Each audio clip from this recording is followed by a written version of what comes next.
இல்லை எங்கேந்திரா எனக்கு மட்டும் வரீங்க கைஸ்? நேற்று ஒரு வீடியோ போட்டிருப்போம், எனக்கு மட்டும் ஏன் இப்படிலாம் அப்படின்ட்டு. உண்மையிலே நான் சொல்கிறேன், எனக்கு மட்டும் ஏன்டா இப்படிலாம் நடக்குது அப்படின்னு தான் இருக்குது. இது முகேஷோட கதை. என்ன நடந்ததுன்னா, முந்தா நேற்று என் ஃப்ரெண்டு வந்தான் வீட்டுக்கு வந்தவன் ஃபோட்டோஸ் ஏற்றி விடணுண்டா, ஃபோட்டோஸ் ஏற்றி விடு அப்படின்னா. ஃபோட்டோஸை மட்டும் ஏற்றி விடாமல் GTA Vice City இருந்தால் எனக்கு ஏற்றி விட்றான்னா. GTA Vice City வந்து என்னோட இன்னொரு ஃப்ரெண்டுக்கிட்ட கேட்டேன், அவனும் ஒரு லிங்க் அனுப்புனான்.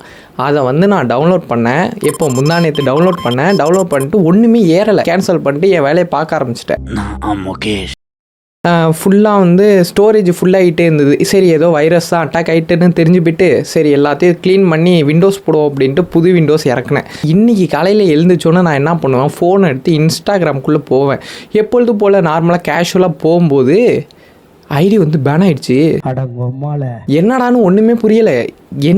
என்ன பண்ணுறது என்னன்னே தெரில. காலையில் எழுந்திரிச்சேன். காலையிலேருந்து அந்த ப்ராப்ளத்தை பற்றி அவங்ககிட்ட பேசினேன் தெரிஞ்ச டெவலப்பர்கிட்ட எல்லாம் எல்லாருக்கிட்டையும் கேட்டேன். எல்லாம் அப்பீல் பண்ண சொன்னாங்க. சரின்ட்டு நானும் அப்பீல் பண்ணேன். அப்பீல் பண்ணிட்டு அடுத்த நிமிஷமே ஆதார் கார்டெலாம் வச்சு அப்பீல் பண்ணிட்டு அடுத்த நிமிஷமே வந்துருச்சு.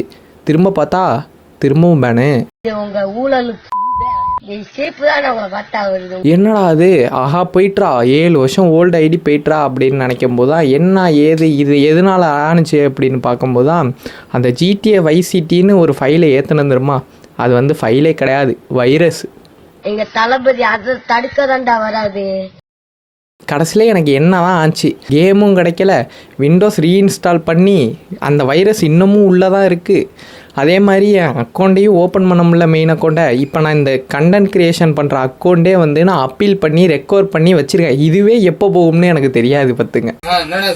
கடைசியில் என்ன தாண்டா ஆச்சு, நீ வந்து மெயின் அக்கௌண்ட்லாம் ரெக்கவர் பண்ணியா இல்லையா அப்படின்னு கேட்டிங்கன்னா, இந்த இப்படி தான் ஆதார் கார்டு ப்ரூஃபும் வந்து சப்மிட் பண்ணிட்டேன். இருந்தாலும் வந்து திரும்ப சப்மிட் பண்ண தான் சொல்லுது.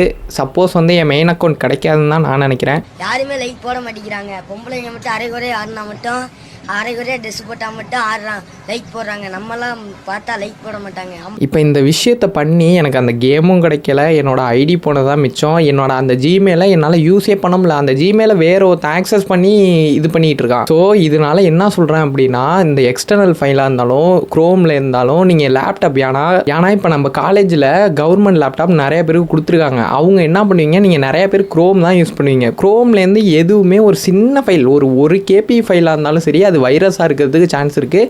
அதை வச்சு என்னென்னலாம் பண்ண முடியுன்றது என் அக்கௌண்ட்டை பற்றி தான் எனக்கே இப்போ தெரியுது. ஃபோன் உட்பட அந்த ஹேக்கர்னால வந்து ஆக்சஸ் பண்ண முடியுது. ஸோ எல்லோரும் சேஃபாக இருங்க. ஓகேவா, பாய். சோகம் என்னன்னா முகேஷை எங்களால் காப்பாற்ற முடியல.